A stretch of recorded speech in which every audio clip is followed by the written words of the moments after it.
Buenas tardes, Ángel. Bueno, hoy tenemos aquí en Barcelona la gran suerte, el buen karma,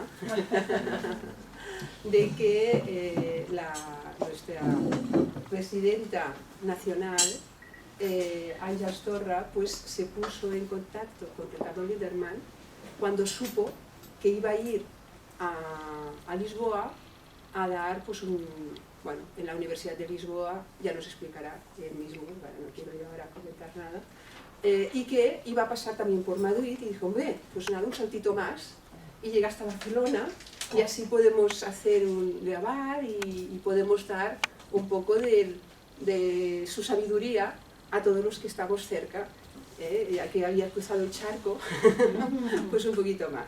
O sea que solamente daros la bienvenida a todas y a todos, y yo la primera por poder estar aquí, que me hacía mucha ilusión desde, fíjate, hace unos cuantos años, y que además te había visto de muy lejos porque en aquella época cuando estuvisteis en Roma vinisteis 100, o sea que desde Brasil, o sea que había muchas personas. Bueno, pues muchísimas gracias por estar aquí, estáis, ya sabes, en tu casa para cuando queráis. Y aparte de esto, pues lo que nosotros podamos ayudar en lo que sea, pues para eso estamos. Muchas gracias. Gracias. Y muchas gracias, Daniel. Ya pues, te lo presento. Gracias, Mercedes. Queridos amigos, hoy tenemos un gran privilegio y es que hemos hecho que la montaña vaya a Mahoma. O no sé si es al revés, sí, que Mahoma venga a la montaña. Bueno, no sé, lo que sea. Esto. Sí. Tengo el inmensísimo honor de presentaros a Ricardo Liederman. Seguro que muchos ya habéis oído hablar de él, le habéis escuchado en alguna charla o sabéis quién es. Él es miembro de la sección brasileña. Me ha dicho que en otra vida o en la vida pasada fue ingeniero civil. Esto pasa, ¿no? O sea, uno en una encarnación pasa como 3 vidas o 4. A ver, entonces entiendo muy bien este concepto de en otra vida. Ha sido secretario general de la sección, vicesecretario general de la sección y ahora mismo es doctorando, que quiere decir que está preparando el doctorado de la religión. De las ciencias de la religión. Y como no tiene suficiente con las universidades de Brasil, se ha venido a la Universidad de Lisboa para presentar ponencias y dirigir una mesa redonda, ¿puede ser? Sí. Y lo que os ha explicado Mercé, pues es así, ¿no? Así que de pronto nos enteramos que Ricardo iba a pasar, estaba en Lisboa y iba a pasar por España y yo pensé, mío.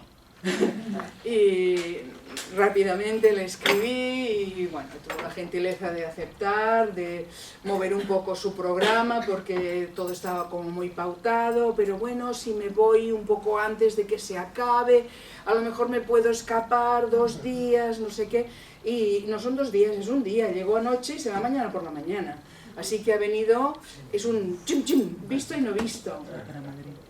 Pero te estamos muy agradecidos y realmente es un placer poder escuchar lo que tú tienes que decirnos.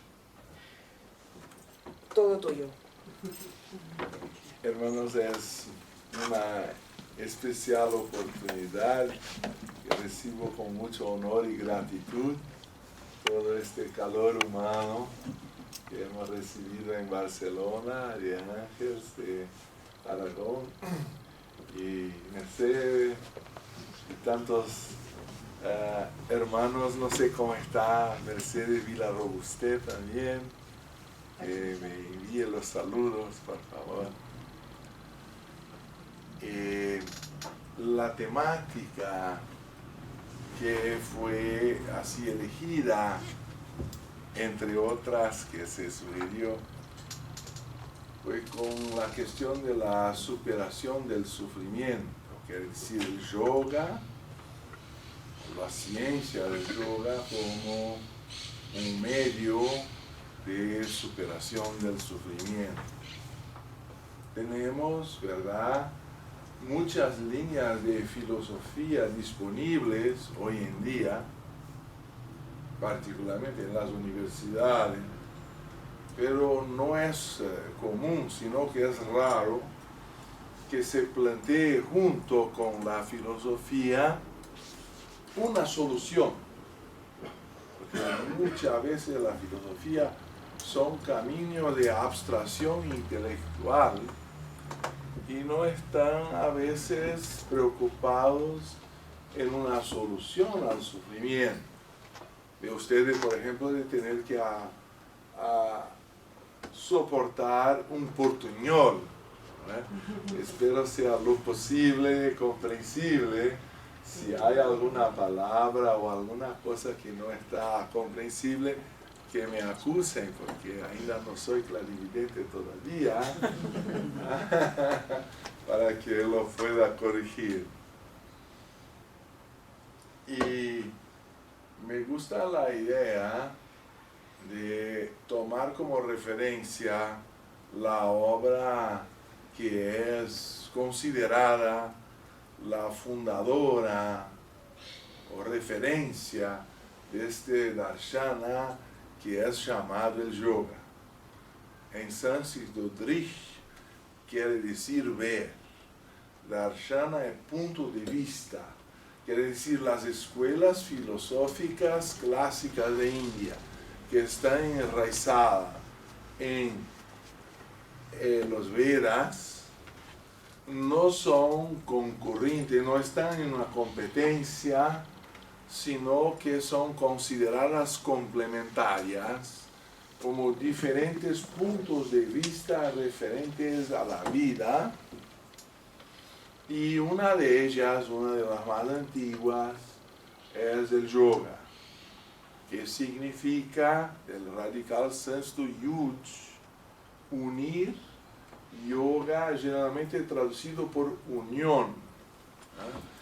Como viene de un indoeuropeo, tenemos radicales comunes, por ejemplo, cónyuge tiene este yug. Ahí, como el yugo en portugués, por lo menos se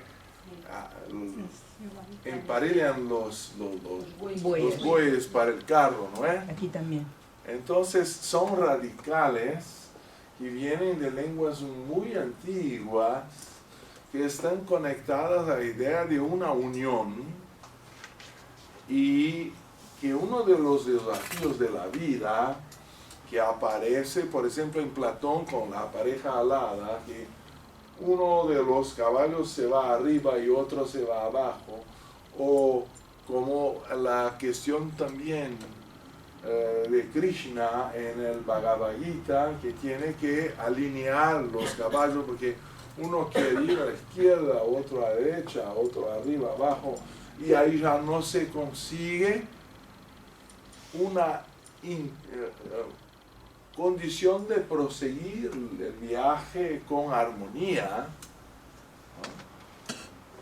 Por eso también otra obra que me gusta de Rohit Mehta, el yoga como arte de la integración, porque hay un conflicto en la condición humana que es la origen de su sufrimiento. La causa del sufrimiento, según Platón, es la ignorancia. Y ahí también lo agrega Patanjali. Hay una discusión si Patanjali era más antiguo o menos que Platón. Yo creo que sí, que se vivió a 2600 años. Blavatsky llega a mencionar 2700 años atrás, o quiere decir unos 600, 700 antes de Cristo. Pero hay teóricos en la universidad que lo ponen a 250 antes de Cristo. No vamos a nos pelear por fecha. Pero la cuestión importante es que él también lo decía, que la causa del sufrimiento es la ignorancia llamada en sánscrito avidya o avidya, porque significa no una ignorancia de falta de conocimiento formal o erudición, sino una falta de autoconocimiento, conocimiento de uno mismo, conocimiento de su esencia espiritual. Y la idea que también aparece en Buda, que decía lo mismo, que la ignorancia y el deseo, su consecuencia, serían las causas del sufrimiento humano, y también Krishna en la Bhagavad Gita, y también Shankara en el Vivekachudamani, y creo también el Maestro Jesús Cristo, cuando nos decía, conoceréis la verdad y la verdad vos libertará. Porque entonces es un tipo de conocimiento que nos hace falta para encontrar esta verdad libertadora. Y por supuesto entonces la ignorancia también es causa del sufrimiento, es causa del mal. Lo más interesante que propone también la teosofía, como decía a Sócrates, que la verdad ya está en nosotros, aún porque la divinidad es omnipresente, entonces tiene que estar en nosotros, entonces hay incoherencia en el sistema, ¿verdad? Entonces que no se enseña teosofía, no se enseña sabiduría. La palabra Sofía en griego, se tiene un buen diccionario, tiene por lo menos doble connotación. La primera, más conocida, es obvio, sería sabiduría. Pero la segunda es habilidad. Y ninguna de las dos se enseña. Ambas se aprenden por la práctica, ¿verdad? Como andar de bicicleta. Mi hijita, que también se llama Sofía, quería sacar aquellas rodillas que se acrecentan a la bicicleta para que no se tome. Que es muy mejor, que en mi tiempo se iba de cara al piso, ahora ya tenemos una defensa. Y le pregunté, hijita, ¿por qué quieres sacar las rodillitas esta? Y dice, porque mi amiga ya la sacó. Digo, mira, pero quizá ella sepa ya de manejar la bicicleta. Ahora no lo sé si tú ya estás en condiciones, porque no es porque el otro despertó la Kundalini que estoy yo pronto y también quiero despertar. Las reglas de seguridad son para evitar un accidente. Si no va a salir Kundalini por el oído o no sé qué va a pasar. Cuando vamos a ingresar a un nivel de más energía, hay que saber si ya en el nivel que estamos nosotros somos maestros. Ahí podemos pasar a un nuevo discipulado en otro nivel. Porque la vida termina una maestría, empieza un nuevo discipulado, ¿verdad? Y la verdad está dentro de nosotros. Entonces no hay por qué tener prisa y menos aún de tener que convencer a alguien o querer convertirlo, porque hay que encontrar la verdad dentro de nosotros.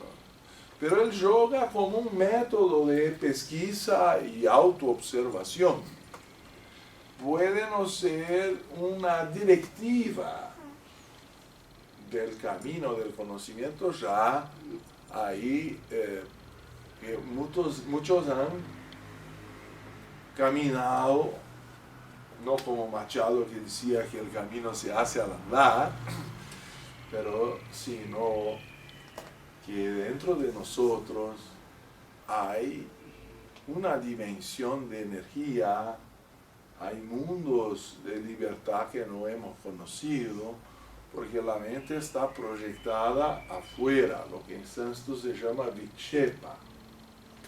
Entonces, no sé si el ejemplo es oportuno, pero tal vez ya han oído expresiones como tú no pareces más la mujer con que me he casado, o tú no pareces más el hombre por el cual me enamoré, y porque tal vez aquel hombre, aquella mujer nunca han existido sino en la imaginación de uno que lo proyectó sobre su cónyuge o compañero, y después se pelean para que uno se ajuste a la proyección esperada, o hay una gran frustración porque la persona no corresponde a lo que había por expectativa de ser.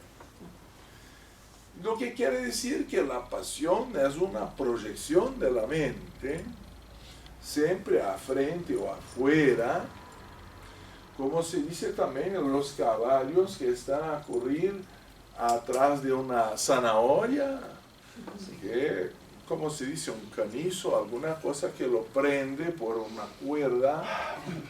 Entonces él piensa que va a llegar, pero nunca lo alcanza porque el aparato todo está sostenido en su propio cuerpo. Y cuando avanza, avanza también la zanahoria.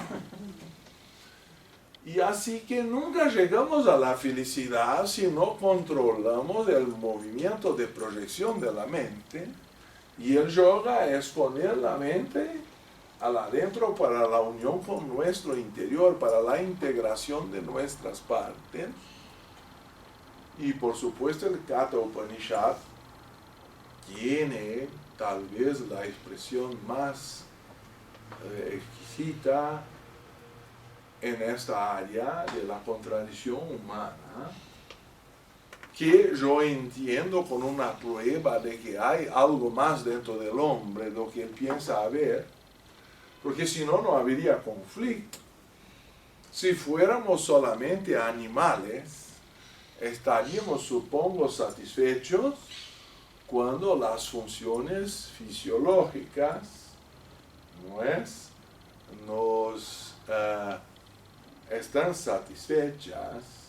Y por ejemplo, Ángel nos llevó hoy a una heladería y fue un éxtasis. Nos sirvió la ostra horchata, una maravilla. Y bueno, yo preguntaba si había alguna cosa que ya me viciaba la primera dosis, ¿verdad? Y aún después había un sabor en la heladería que se llamaba chocolatra. Y ya me entregué también a aquello y ahí sobreviví, estoy acá. Pero quiero decir que debería estar yo realizado por todo. Como decía también, que para un hombre como Elvis Presley sería difícil explicar a su perro por qué su dueño se suicidó o se murió con overdosis y toda combinación de drogadicción, si la heladera de su casa estaba llena. Entonces, si la comida está disponible, se dice en Brasil que el día está ganho, ¿eh? Pero es que no somos animales solamente. Y entonces cuando las funciones fisiológicas están resueltas, aunque temporariamente satisfechas, porque siempre retornan, por eso la idea del Prometeo acorrentado, encadenado, porque los abutres, ¿cómo se dice? buitres, llegaban a su hígado a cada tiempo para comerle más una vez. Cuando la herida estaba cerrando, le venía de nuevo. Era una tortura simbólica de que el cuerpo siempre demanda más en sus ciclos periódicos y las satisfacciones fisiológicas son siempre temporarias y estamos en verdad encadenados y prisioneros. Entonces la idea de que tenemos que primero controlar la mente, y ahí me dice mi esposa, que es una observadora muy atenta de mi vida, como lo sabe, y me decía, bueno, es que tus ejemplos están muy de modé, fuera de tiempo.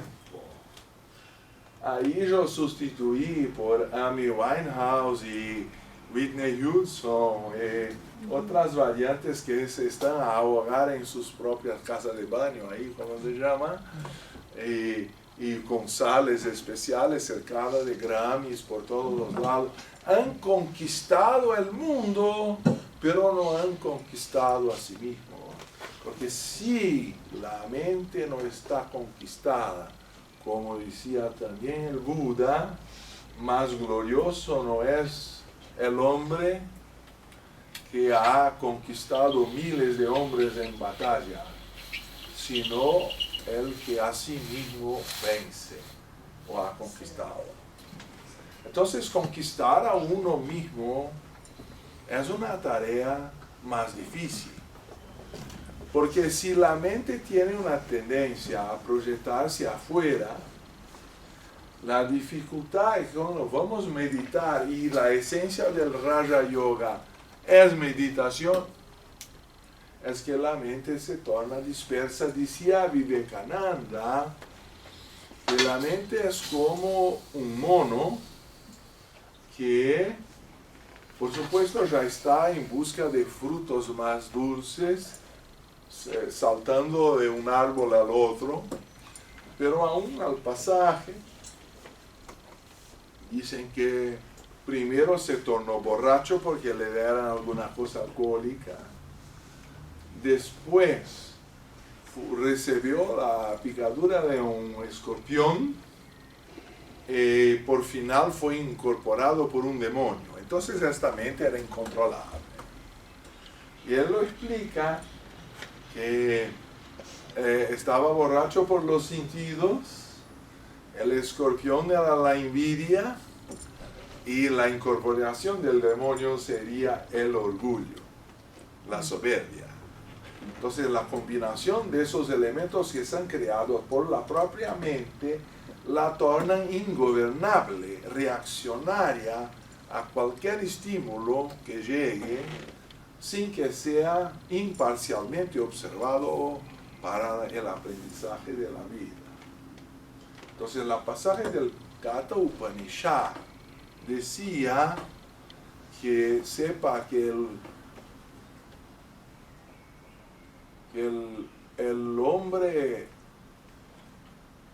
el pasajero, es el testigo que se va dentro del coche antiguo, carruaje, ¿cómo se dice? Voy a tener que hacer ejercicio en portugués, porque si no, no viene la memoria. Saiba que o homem é o passageiro, y el cuerpo es el coche. Y que el cochero es la mente y los caballos son los deseos que toman los laberintos de la vida. A ver si saiba que o ser é o passageiro e o corpo a carruagem, o intelecto é o cocheiro e a mente as rédeas. Os sentidos, diz o sábio, são os cavalos, as estradas que percorrem são os labirintos do desejo. É interessante como a memória está associada a um sonido. Si se va a cambiar para otra lengua, la memoria no viene. Es por departamentos que la mente mantiene los contenidos. Pero la idea general es que si no tenemos el control, vamos a preguntar, ¿por qué existe el viaje? ¿Para dónde nos vamos? Si vamos a preguntar al cochero, ¿qué va a responder? ¿Cómo les parece? Bueno, a lo mejor va a decir que está para ganar dinero, para ganar la leche de las crianzas, de los chicos, que hace por obligación, que ya está cansado de siempre hacer la misma trayectoria, que está entediado, pero hay que hacerlo. Entonces muchas veces hay un estímulo químico abajo de su silla y va tomando algún alcohol al camino, y a la mitad de la trayectoria, ¿quién es que está en el comando? El caballo. El caballo, a su vez, no tiene interés en la estrada, la vía, porque no puede comerla, le desgasta sus cascos, su pata. Entonces, la primera oportunidad que tiene, su sueño, es salir de la vía de la estrada e ingresar en campos más verdes de hierba. La hierba más atractiva está siempre al final, al límite de un abismo, porque ahí los otros no han comido. Entonces lo más peligroso es lo más atractivo. Y si por instinto tuviera condición de llevar su peso, verdad que estaría solo y no tendría tanto peligro, pero no tiene cálculo de la carga que está atraído con el carruaje, las valijas, el cochero, el pasajero, más que uno, no sé cuánto, se va todo por abismo abajo porque no tiene la tierra condición de sostenerlo al límite. Y el cuerpo, que sería el carruaje, es siempre lo que paga toda la cuenta. Entonces han dicho que la salud que tenemos es aquella que todavía no hemos conseguido destruir. Porque a veces parece que hacemos todo al contrario de lo que el cuerpo necesitaría para ser saludable. Entonces esta complicación que es el ser humano, parece que estamos luchando contra la vida al revés de ayudarla a alcanzar su finalidad. Y, por supuesto, la idea de que el yoga busca la superación del sufrimiento y tiene como una llave especial que sería su definición de la causa del sufrimiento, que avidya es tomar el no eterno, el impuro, el mal y el no atma como siendo el eterno, el puro, el bien y el atma o el espíritu. Es decir, un estado de confusión, de tomar una cosa por la otra. No es así un miraje que toma algo que no hay. Es que tomamos la corda como la serpiente. La corda, sí. Cuerda. Llegué pierdo. Cercano. La idea es que por detrás de toda ilusión hay una parte de la verdad. Si no hubiera parte de la verdad por detrás de la ilusión, no sería la ilusión tan poderosa.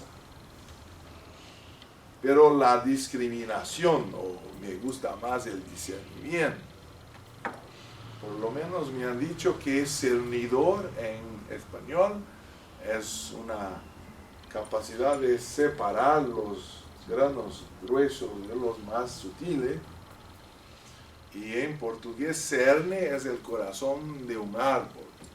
Entonces se separa la cáscara de su esencia. Son maneras de discriminar lo esencial de lo superficial, aletheia de doxa o verdad de apariencia. Me gusta mucho la palabra verdad en griego, que es aletheia, porque el letos, el río del esquecimiento, del olvido, según Platón en la República, y su planicie. Y quiere decir que aletheia es un desolvido. Se crea así una anamnesis.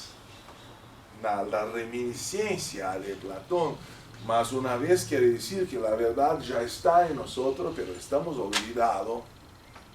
Y las técnicas del yoga intentan tranquilizar la mente para que la verdad pueda aparecer. Porque si el agua de un lago está muy agitado, las partículas de siltes, de argilas y otras cosas del hondo, por este mareo se van a superficie, se queda oscura y turba, o no sé cómo sería la palabra en español. No conseguimos mirar en profundidad y lo creemos que el agua es solo eso, pocos centímetros, cuando la verdad que nuestro ser tiene profundidades que no hemos todavía conocido. Somos dioses en entrenamiento. Hay que poner una tarjeta ahí. Cometemos errores porque no controlamos nuestra propia mente. Y no hay felicidad durable posible en cuanto la mente no es controlable. Y si verdad que se atribuyó, es leyenda, que Napoleón decía que el hombre que está atrás de sus deseos es esclavo hasta que pueda elegir sus deseos. ¿Ah? Así, si pudiéramos elegir por quién nos vamos a apasionar, estaría todo resuelto. Tomaríamos la persona cierta, aquella que la mamá indicó a nosotros. ¿Por qué no ficas con fulana, que tan eso y aquello, y tan la calidad de la chica? O entonces a la chica le dicen que el hijo de fulano es una persona que sería ideal para ser tu marido y todo aquello, y siempre nos apasionamos por la otra persona. Siempre hay una confusión desde el principio, porque la mente está en búsqueda de lo que está más peligroso y no de lo que va a llevar a la felicidad más duradera, porque estamos involucrados en la sensación y no en lo que es la armonía del conjunto. Y la sensación, el caballo busca el placer, está huyendo de un dolor inmediato, pero no tiene una visión de consecuencia de largo plazo. Así, la única persona que sabe el motivo del viaje en nuestra analogía o parábola, el Katha Upanishad, por supuesto, es el pasajero que ha comprado el ticket y se supone que él sabe lo que va a hacer allá, por eso lo ha pagado. Y se supone que está, por ejemplo, de vacaciones, muy feliz porque está yendo a Barcelona. ¿Ah?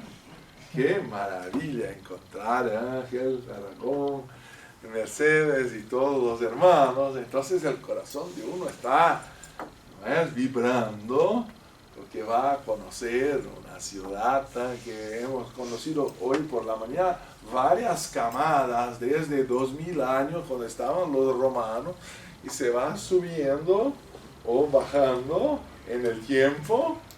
Una reflexión de cuántas ciudades se han creado una arriba de la otra, a veces con la misma columna.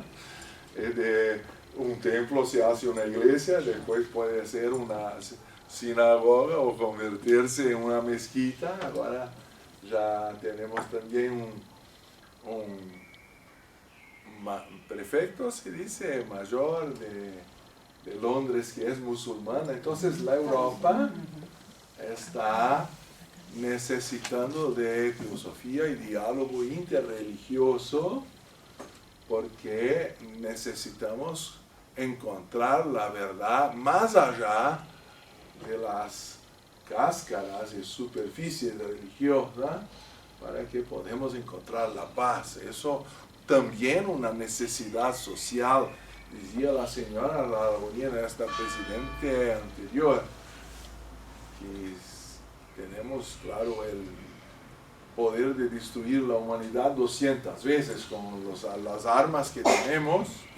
se gasta $1.000.000 por minuto en armas para que van a morir al mismo tiempo 40.000 chicos al día de hambre. No, a UNESCO dice por problemas derivados de la subnutrición en el mundo en desenvolvimiento o desarrollo. ¿Ah? Para cada chico que se va a morir de hambre corresponden $36.000 que se van a las armas, que no son utilizadas para tiro a los platillos en campos de diversión. La utilidad de las armas es otra. Pero lo utilizo como la importancia de que miremos por qué este señor Patanjali enumeró los motivos por los cuales debemos practicar la meditación y conquistar nuestra mente, porque la dificultad inicial es tan grande que se aburren, desisten, abandonan la pelea y se van más una vez a búsqueda de intereses mundanales. Porque es más fácil conquistar el estímulo de afuera do que la maestría de adentro. Quizá puedo dar una reflexión. ¿Qué es una emoción? Por supuesto que no hay acá exactamente chicos, y ya tenemos experiencia para saber lo que es una emoción. Pero en verdad que en general no sabemos verbalizarlo. Entonces, si para controlar una emoción supongo que tengamos que saber lo que ella es.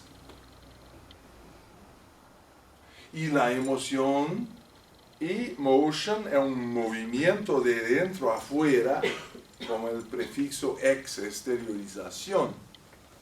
Entonces uno siente aquella presión en las vísceras o se quedan sin estímulo al hambre o sube para el corazón y esa presión lo hace acelerar los batimientos cardíacos, llega ahí a nuestra garganta, ya no conseguimos hablar, nos faltan palabras, se llega entre los ojos y empezamos a llorar y se pasa por arriba, lo caímos desmayado, perdimos la conciencia. Todo eso, la emoción producir, y cuando va abajo se va uno al baño porque la situación se queda difícil. Es decir, no tenemos control de esas fuerzas que se somatizan, y aún Platón nos decía en la República, el libro 10, que después de la muerte se recibe en décuplo por lo que se ha hecho. Lo que sugiere que la emoción es 10 veces más intensa en su propio plan, que llamamos astral o emocional, porque a 90% es consumido en la transición del mundo emocional para producir efecto cuando tenemos conciencia vigílica o en el cuerpo físico. Para producir una emoción en el nivel físico hay que producir adrenalina, vasoconstricción, uno se queda pálido, o sea, la emoción es al contrario, la vasodilatación, quedamos rojos y todo pasa con sudores y glándulas en funcionamiento que consumen por el sistema nervioso descargas eléctricas en el cerebro y por toda la distribución, como si por hipótesis se consumiera 90% de la energía en estos aparatos físicos para que se produciera una transformación en la conciencia de vigilia. Por supuesto, después de la muerte, o en condiciones que al revés de drogadicción abren algunas puertas de percepción, tenemos mucho más intensidad. Solo que de maneras como por las drogadicciones y químicos, producimos efectos que tienen consecuencias muy dañosas para el cuerpo físico. Entonces, obtener esa expansión a costas de la salud no sería racional, aunque muchos jóvenes toman, y a veces personas con más edad también, toman esas direcciones desesperadas por intensidad. Pero el yoga tenta producir por el control de la mente una expansión de conciencia. Al principio es muy difícil porque toda la tendencia de la mente está como para buscar la zanahoria afuera y no para percibir que se está proyectando la felicidad afuera, porque no tenemos contacto con la lámpara que somos nosotros. Y la mente está acostumbrada solo a proyectar imágenes afuera, pero el reino de Dios, el reino de los cielos está dentro de nosotros. Ya nos decía el maestro. Entonces, la grandeza de la teosofía es nos demostrar intelectualmente al principio, y después depende de la práctica de cada uno, descubrir el universo de potencialidades que todavía como dioses en entrenamiento no sabemos utilizar. Y el yoga ahí empieza a nos decir, por segundo Patanjali, las 4 condiciones que tornan la vida así miserable, en cuanto este control no existe. Entonces él hace una comparación. La primera causa es parinama, llamada la mudanza o el cambio. En español creo que se utiliza la palabra cambio. A ver cómo ha traducido el aforismo 2.15 don Walter Ballestero de Colombia. Fue un miembro que he conocido y enfrentó el toro ahí de traducir la ciencia del yoga de timing al español a su tiempo, y ahora me han dicho que no está disponible. Ahí ya tenemos que tomar la pelea de publicarlo más una vez, ¿verdad? Y él lo tradució así: para el que ha desarrollado el discernimiento. Entonces, comparativo para aquel que ha encontrado este control de sabiduría dentro de sí mismo, todo es aflicción. A veces se traduce también por miseria, o klesha es más traducido por aflicción. Debido a los dolores que resultan del cambio, ahí el primer, la ansiedad sería tapas, las tendencias, que él no define aquí, yo preferí poner como tendencias a hábito o habituación, que ahí ya he creado también un neologismo en portugués. Como también debido a los conflictos entre el funcionamiento de los gunas y las modificaciones mentales, llamadas en sánscrito los vrittis. Entonces es una definición un poco filosófica a la cual estoy preparando a ustedes con algunas analogías para que podamos profundizar estos 4 puntos. El primero me parece más sencillo de comprender, porque supongo todos ustedes sepan que la mudanza, el cambio es inevitable, y la materia atómica constituida de cambios de interacciones materiales está siempre en actividad, como si fueran granos de arena, y hacemos castillos y viene la ola. No sé si es eso que significa el edificio acá, porque hay una cosa con ola en el título. El título. Sí, el nombre del edificio. ¿Este? Sí, ¿cómo se llama? Bueno, no hace tanta diferencia. Cuando se van a su casa, mira el nombre de... Vale. ¿Cómo se llama este edificio? Alguna cosa como Ola, con O-L-L-A, pero no sé si significa lo Torrent mismo. de l'Olla. ¿Sí? Olla. Una olla es un caldero. La calle. Una cacerola. Un caldero. Ahí está bien, me gusta la idea porque estamos en alta temperatura en la vida y al final estamos cocinando. ¿Ah? Después se distribuye a los elementos primordiales. Sí, sí. ¿Ah?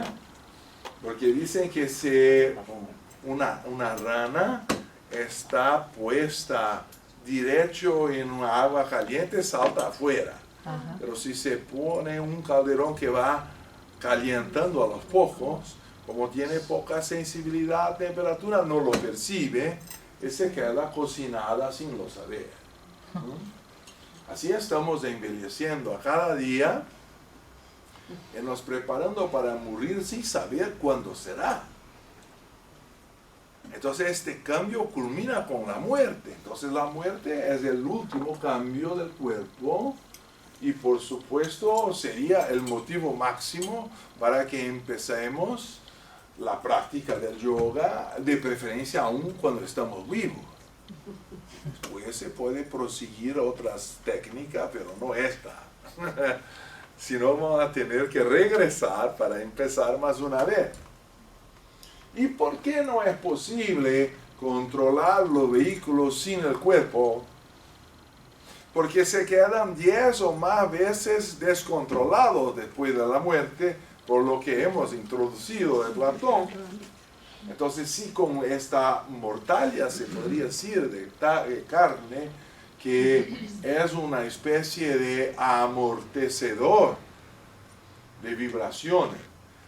En cuanto estamos vivos, no conquistamos el control de la mente, quizá vamos a tener que reencarnar porque sin el cuerpo como amortecedor no conseguimos el control mínimo. La mente se torna muy más dispersiva, creo que sepa, cuando estamos durmiendo, no tenemos control de la conciencia. No es que no haya ninguna conciencia, pero el control es poco y se queda sin lógica y asociaciones ahí, de deseos del día con expectativas del futuro y a veces inspiraciones, otras más proféticas. Todo se pone junto en el calderón y si al despertar no se sabe que a dónde está el principio y el final. Eso se llama el sueño, ¿verdad?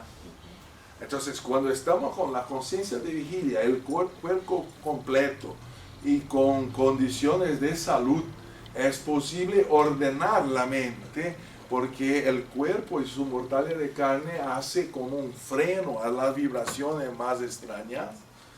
Y también que si no tenemos control ningún, el cuerpo se va a quedar en condiciones de dolencia como si fuera un pararrayo, sería. Sí. Porque cualquier tempestad que hay en el alma, ya decía Hahnemann, el creador de la medicina homeopática, que el alma adolece antes del cuerpo. ¿Ah? Y que el cuerpo, voy a interpretar, es un pararrayo de las tempestades del alma. Y es una mortalia necesaria para que aprendamos a controlar las emociones y el pensamiento que es su causa, porque la emoción es la mistura del sensorial con la memoria. Eso está en este libro magnífico que he encontrado ya doble o triple en tu casa, a casa de Ángel. Tiene los mismos libros en diferentes habitaciones. Ella dice que es una trampa para que uno se entusiasme a leer. Entonces se empieza un capítulo a la sala, se después va al cuarto, continúa con el próximo. Me gusta la trampa. Él lo define como si el sensorial Si fuera solo una sensación, puedo dar un ejemplo a usted. Estaba yo dando una plática en Río de Janeiro que a lo mejor eran pagas, lo que no es muy común a los teósofos que nos donamos a la sociedad.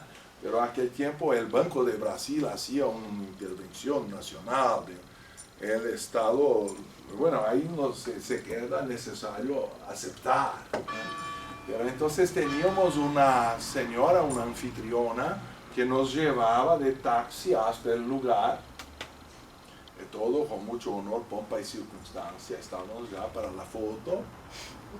Y al ingresar en el taxi, tocaba por el radio una música, Killing Me Softly with the Sun, con Roberta Fleck. Yo creo que conocen. Sí. ¿Ah? Y ahí yo dijo, más mira que me gustaba mucho esta música para danzar más cerca. Y ahí me dice el motorista así, con los restos colados. ¿Ah? Y ahí ya miré atrás, la anfitriona ya estaba mareada ahí con lágrimas y todo, porque despertó algunos recuerdos, ¿sabe qué pasó con esta música en su vida? Y yo no sé qué pasaría también con ustedes, porque ya están transformados los rostros de ustedes también. ¿Ah? Entonces, la memoria es el segundo factor que está asociado a la emoción. Fuera solamente la sensación auditiva, cuando el taxi se fue, y digo a ustedes, por sinceridad, no hemos robado el radio, entonces la música se fue también.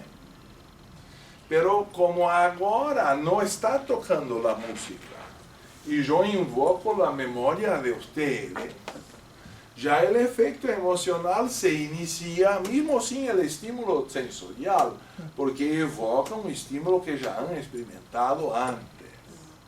Entonces hay dos maneras de producir una emoción. Por el estímulo sensorial externo, que para la mayoría de las personas significa dinero, se compran los estímulos sensoriales, se compra la lujuria, se compra la gula, ¿cómo se llama? Gula. Todos son estímulos que se pueden comprar con dinero. El amor no, pero la lujuria sí. Y así, los estímulos por la sensación externa se pueden conquistar por el mundo, por el dinero. Pero la gran conquista es controlar la emoción por la memoria y el control de la concentración de las imágenes. Porque ahí se proyecta, y hemos hecho un pequeño ejercicio. Y si tenemos una fotografía de una persona querida y la fijamos, ya la emoción empieza como una semilla a brotar. Si sabemos cultivar la emoción a Dios, despertamos la devoción. La devoción es una de las cosas maravillosas, porque Dios nunca va a estar con dolor de cabeza, o hoy no voy a hablar contigo, estoy malhumorado. Si hay un problema en la relación con el superior, es de nosotros. Nunca va a fallar.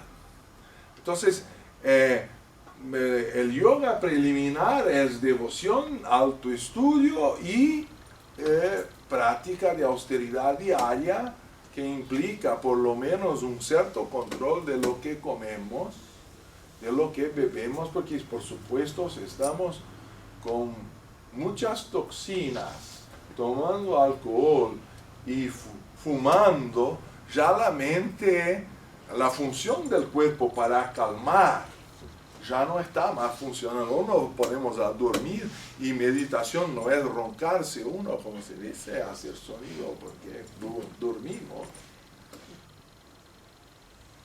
Bueno, entonces estos cambios se quedan controlados cuando iniciamos el Kriya Yoga, el yoga preliminar, con un cierto control del físico, del emocional y del mental. Y si aprendemos a concentrar la mente, podremos elegir las emociones que vamos a tener, al revés de ser elegido por ellas. Eso está en este magnífico libro, Magnífica Trampa, el conocimiento de sí mismo, del Dr. Taimini, que tiene unos colores muy atractivos, verde, amarillo, parece la bandera de Brasil. Ay, qué cosa hermosa, las mismas cosas, las 4 colores de la bandera de Brasil que está, entonces es muy mejor de lo que pensaba yo. En la edición española que mucho tengo honor de presentar. Si no han leído, lo hagan, por favor, antes de morir, porque después va a dar más trabajo. Y no dejen a la última hora que puede llegar la catarata. Ahí algunos miembros de la sociedad compran, primera cosa, reciben el diploma y la doctrina secreta lo compran. Ahí abren el primer volumen y ya en el premio encuentran alguna dificultad. Ahí digo, no, cuando soy jubilado, ahí voy a tener tiempo para eso. Ahí lo ponen en un instante, compran ese espanador de polvo y todos los días hace un culto para el día que van a leer. Y cuando llegan a la edad de jubilación, ahí ya están con catarata, no consiguen más leer nada. ¿Ah? ¿Se llama catarata? Sí, sí, sí. Ahí está. Cuando en español yo tengo duda y pregunto, está cierto, es la misma palabra. Cuando no pregunto, está errado. Es otra palabra. Pero está muy cerca del portugués, ¿verdad? Entonces, la segunda palabra es ansiedad. Tapas. La tercera samskara es tendencia a habituación, crear hábitos, surcos mentales. El problema es que los vritis de la mente se cambian más rápido que la materia consigue traer estímulo a satisfacer los deseos. Entonces surge el cuarto problema, que alguna vritti viroda un mismatch, un desencuentro entre la satisfacción y el deseo. ¿Ah? Ya ha pasado a ustedes desear mucho una cosa en una edad, y ahí pasa 5, 10, a veces 20 años, y ahí lo que queríamos viene espontáneamente a nosotros. Cuando aquel nos peleamos tanto para obtener aquel tiempo, no logramos. Pero cuando logramos que venga, ahí ya no queremos más, porque la mente está en otros objetivos, y ahí aquello se torna un problema que ahora viene porque a lo mejor hemos deseado que viniera. Entonces, ese mismatch, ese desencuentro entre el ritmo de la mente y la respuesta de la materia es considerado por Patanjali insoluble y un motivo para que busquemos la felicidad interna y no dependamos de nada que venga del exterior, porque solo entonces seremos maestros de nuestro destino. Y más complicado tal vez, no de explicar, sino de soportar, es que la mente se crea con habituaciones, se va apegando a costumbres, se va afeiçoando, creando afecto por cosas que no van a durar. Lo peor cuando no son cosas, sino son entes queridos. Entonces, si la muerte es inevitable, y si el amor nos hace crear apegos a personas, hay el problema de la ansiedad, porque presentimos que aquello va a terminar, hasta el punto de que mismo el amor, y tal vez sea la mejor experiencia de la vida humana encadenada en la materia, puede generar celos, y ahí ya va a vacaciones. Porque a medida que los celos ingresan, el amor va a vacaciones. Quedamos con un control de personalidades que se pelean, pero el amor ya no está más. Cuando yo tenía unos 9 años de edad, recibí una bola de fútbol de coro número 5, oficial.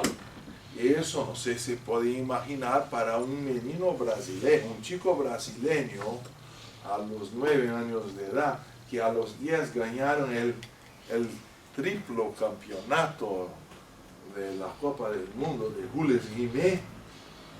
Entonces uno con pelea aún jugando, era así la apoteosis de un chico brasileño ver aquello todo simultáneamente.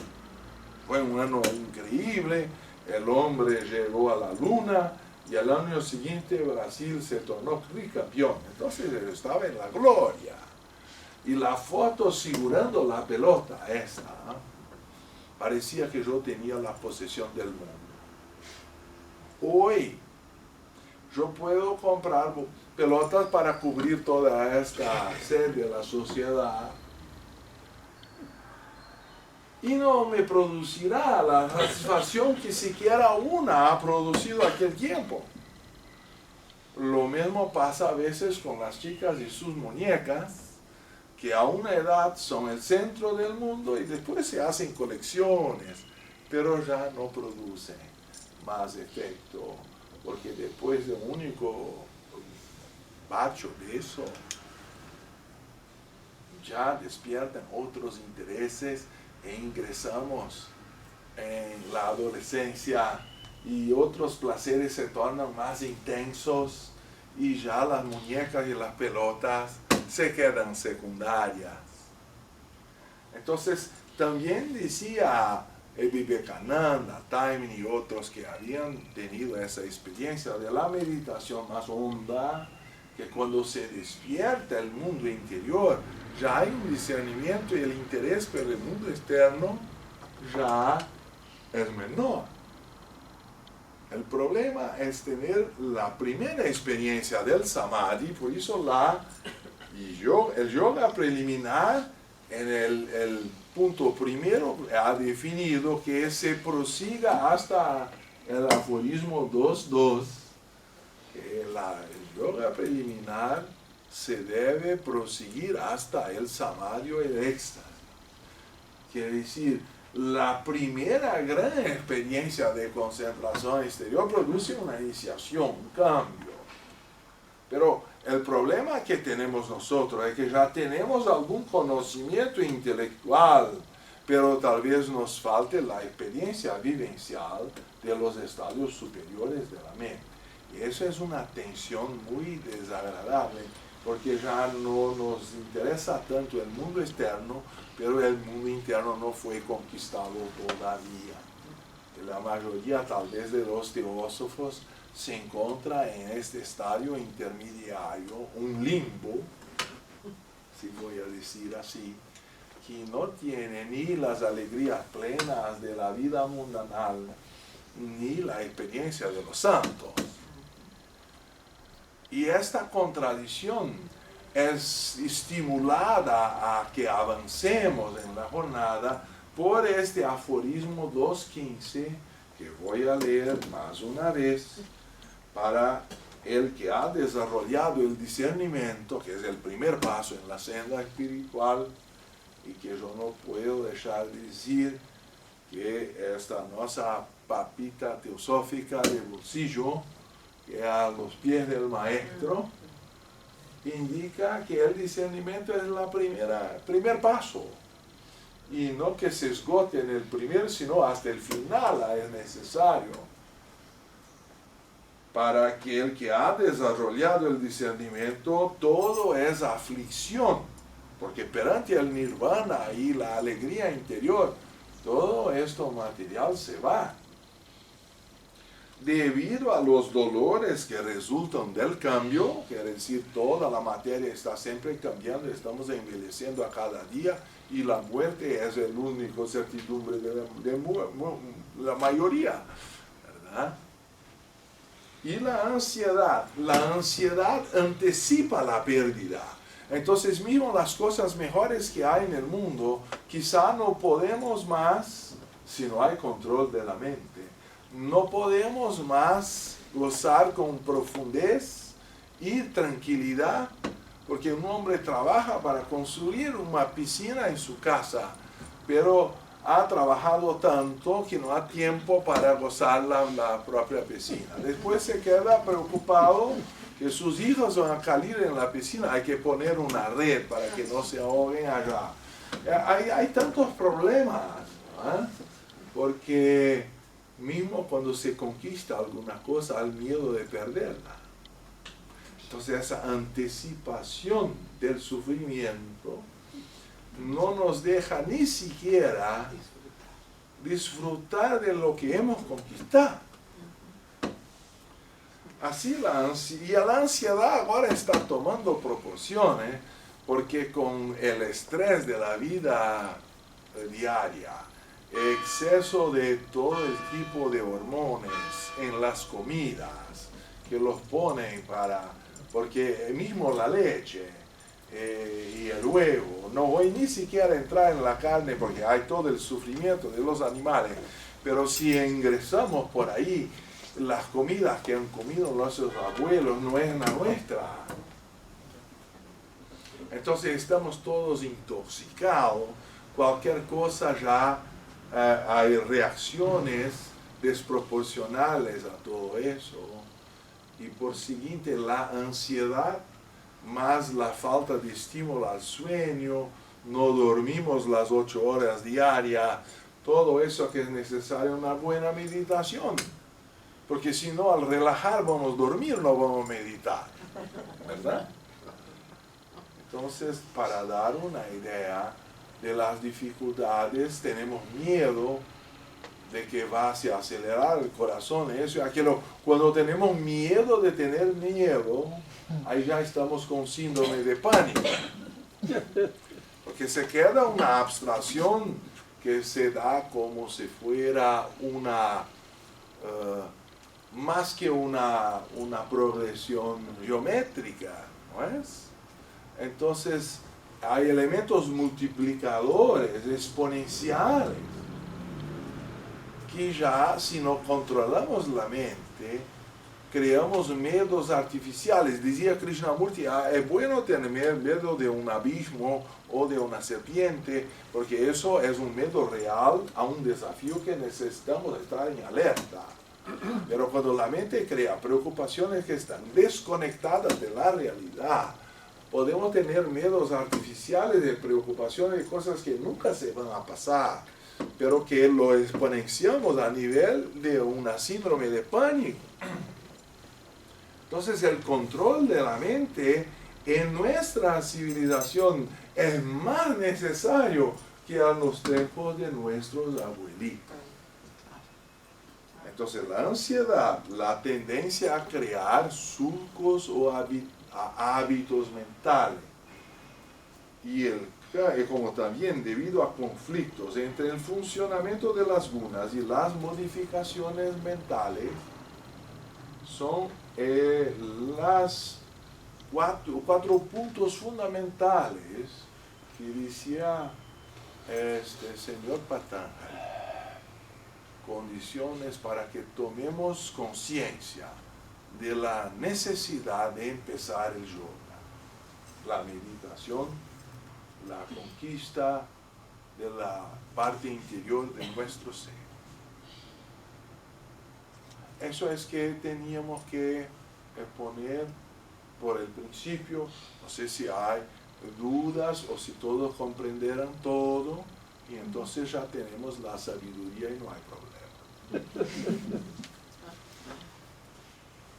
La palabra de vosotros con mis agradecimientos y gratitud. Eso es una agüita.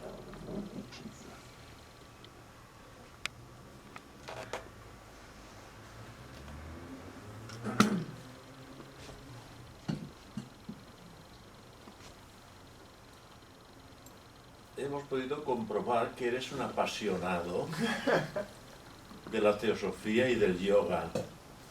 Entonces, estas reglas que nos has dado y que me parece que más o menos todos vamos practicando, parece que no tenga fin el resultado, no llega nunca a este resultado. Entonces mi pregunta sería, ¿cómo podrías tú indicarnos cuál fuera la manera más eficaz para que hubiera, aunque un solo mínimo de resultado, en cuanto uno enfoca seriamente la meditación? Bueno, Aragón, la vergüenza es decirte que los mejores estados de meditación que he conquistado a la mirada externa parecían totalmente casuales. Pero creo que las reglas ayudan a crear estas condiciones cumulativamente. Entonces, a veces cuando un día vamos a hacer la meditación solo por obligación, porque ya lo hacemos por tantos años, ahí de repente somos subyugados por una energía y la respiración cesa y somos transportados a una alegría de la cual nos gustaría vivir eternamente, pero después de un tiempo tan intensa es que parece que el cerebro o la mente se quedan cansados, pero aceptamos con tranquilidad porque hemos experimentado alguna cosa y sabemos que estará allá.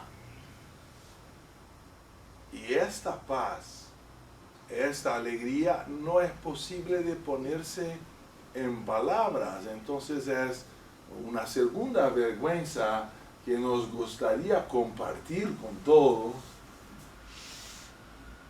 pero fracasamos porque si uno no ha experimentado, ¿cuál es el punto de comparación que tenemos? Y cuando se surge la pregunta, ¿y entonces cómo es obtenible? Y digo, bueno, en el momento que menos esperaba que se pasara. Y uno gustaría que no, si haces eso y aquello, el día tal, va a acontecer. Y a veces que tú estás practicando años de nada se pasa y cuando ya no crees más, ahí se pasa. Y bueno, cuando esta cosa nos invade no hay explicación. Pero quizá podemos pasar con una pasión a los otros que es posible. Eso no quiere decir que tengamos control. Es solo una prueba de que existe para que prosigamos. Porque el control se conquista en otros niveles, con tal vez prácticas aún con efecto cumulativo mayor. Pero de cuando en tiempo se vuelve a este corazón de luz. Y bueno, parece que ahí todo está excusado. Todos los sufrimientos, toda la falta de comprensión y sentido de la vida, en un instante está todo excusado. Decía Tomás de Aquino que todos los libros, no sé si has leído la Suma Teológica, que quieren decir latín la síntesis de la teología, y que está como 30 y tantos volúmenes, eso es la síntesis del hombre, ¿eh? Ahí el hijo al final de su vida ha tenido una experiencia de éxtasis. Dijo, todo lo que escribí en mi vida no vale los minutos que he experimentado. Entonces es una cosa tan desproporcional. Y aún llena uno de incertidumbre, mas eso no quiere decir que ya tengamos trascendido el sufrimiento, vamos a, por el karma, volver a la carne, la materia, todo. Pero es una anamnesis. Uno percibe que siempre ha tenido esa luz dentro de uno mismo. No es una cosa que ha venido de afuera. Es un bálsamo que viene de adentro y deja un olor, un perfume que va a los pocos nos contaminando de una personalidad gruesa, rude, en alguna cosa homeopáticamente mejor. No sé si he respondido, a lo mejor he expuesto mi incompetencia en responderte. No, Pero, muy bien, has contestado. Sí, otra pregunta. A veces encontramos que se nos dan ciertas reglas para superar nuestro estado de conciencia y resulta que esas reglas no son muy difíciles de practicarlas. Entonces, reflexionando sobre ello, uno llega a la conclusión que uno tiene que crear sus propias reglas, aquellas que van a ofrecer la menor resistencia para que aquello que está oculto aflore. Porque si sigo la indicación que me es difícil de seguir, me alejo de los resultados que quiero obtener. Entonces, aquellas reglas que creamos nosotros mismos, que son aquellas que van a facilitar que ese encuentro pueda realizarse con plena conciencia y con un discernimiento eficaz, esto trae buenos resultados, a mi entender. sí, el problema que si comprendo bien lo que has puesto es que tenemos que evitar un desgaste porque la corrida es una maratona y no de 100 metros raso.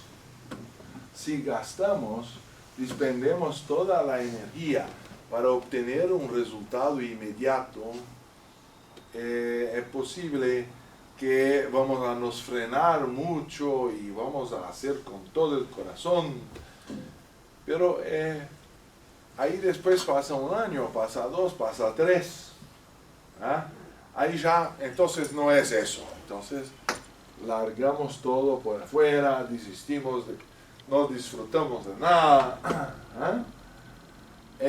Creo que es importante que se encuentre algún tipo de estímulo o felicidad en lo que hemos hecho, porque uno de los indicativos de que estamos progresando es que lo hagamos por un cierto placer propio de hacer y no solo como una lucha.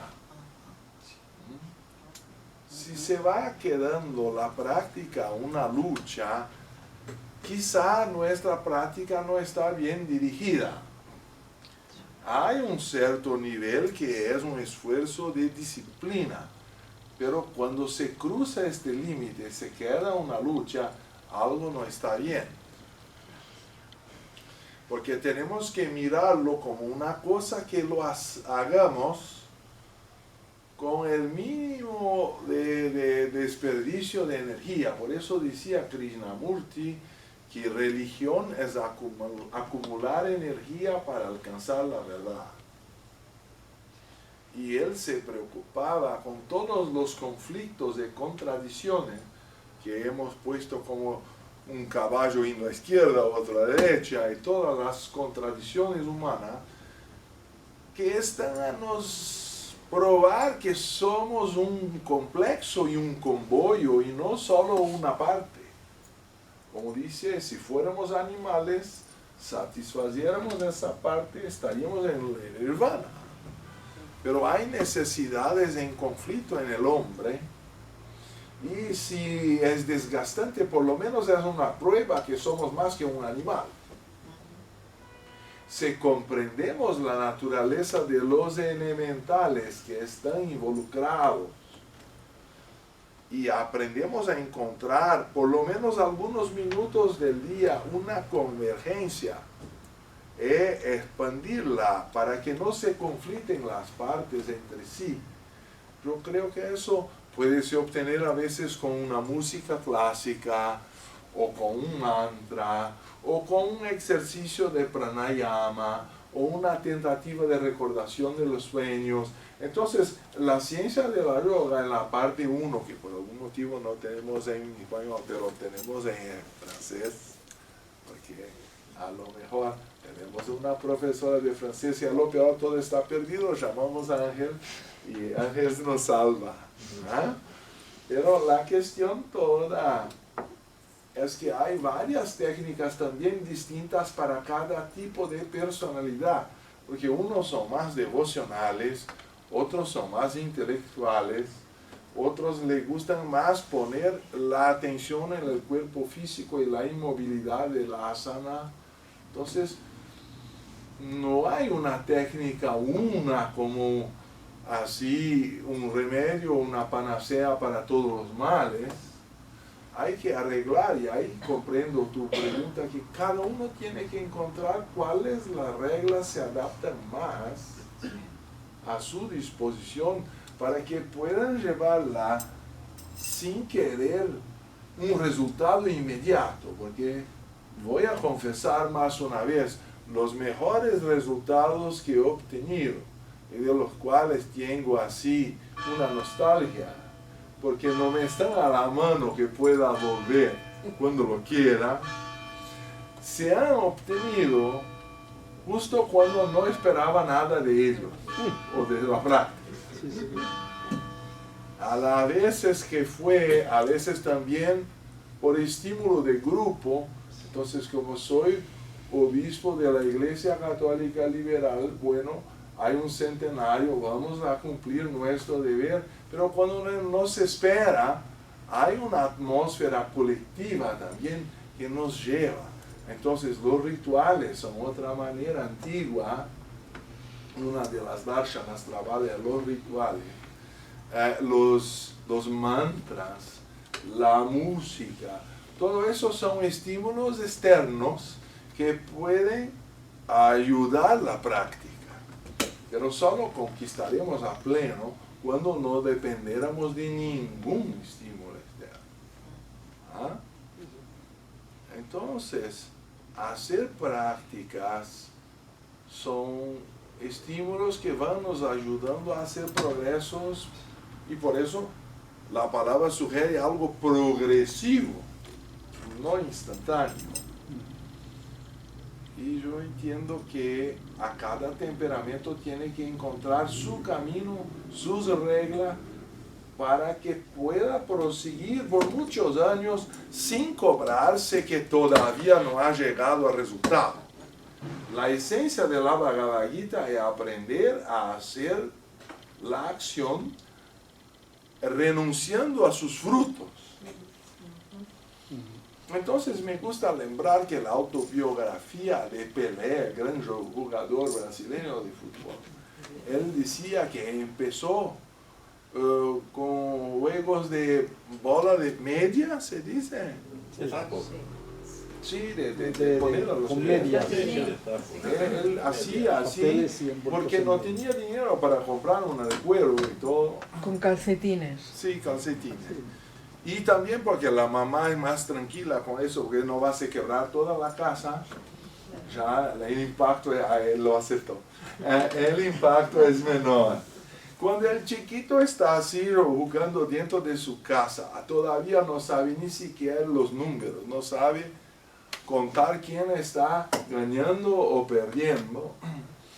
Yo creo que ahí tenemos el secreto de lila en la tradición oriental, que es hacer la acción con una alegría de un chico, por la acción misma, porque se está jugando, no por el resultado.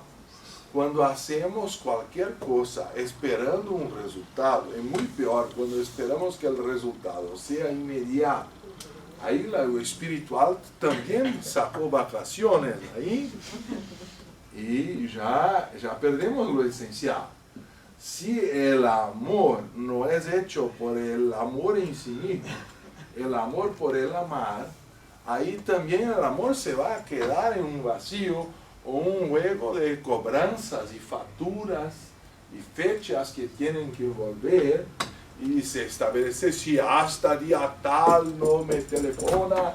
Entonces ahí, si no me telefona mi cumpleaños, entonces es un amor así que está muy carente de un aceite ahí que no está bien.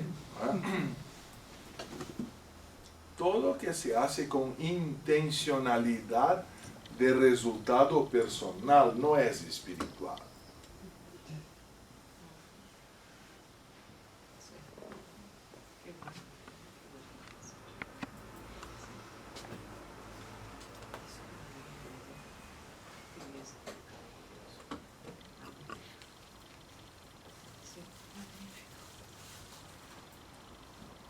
Yo creo que es la hora de dar exposición de nuestra gratitud a Ángel, a Ramón, a Mercedes, de todo que nos oportunizaron ese espacio. Muchísimas gracias. Y en nombre de todas las personas que han estado, porque estoy segura que si no te abrazarían todas y las dejaban, porque iba oyendo todo el rato, sí. Porque aparte de que el portañol que tienes es más español que portugués, la verdad es que se entiende perfectamente, pero aparte de esto, es que el sentir y captar lo que estás diciendo, como es un sentir de cada uno, pues por eso no habían preguntas, porque yo creo que ya es intentar vivir esto, que es lo que todo el mundo está intentando vivir.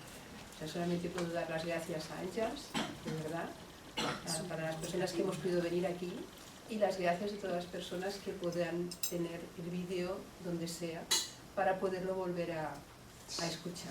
Y quizás si el año que viene vamos a tener el Congreso Europeo y mi planeo, quizás podemos dar un curso a la secuencia, porque el Congreso es una correría, pero si pudiéramos hacer algún workshop o cosas así, quizás. Perfecto. Yo creo que ya te decimos que sí, la hora ya. Estamos en la agenda. La agenda, directamente.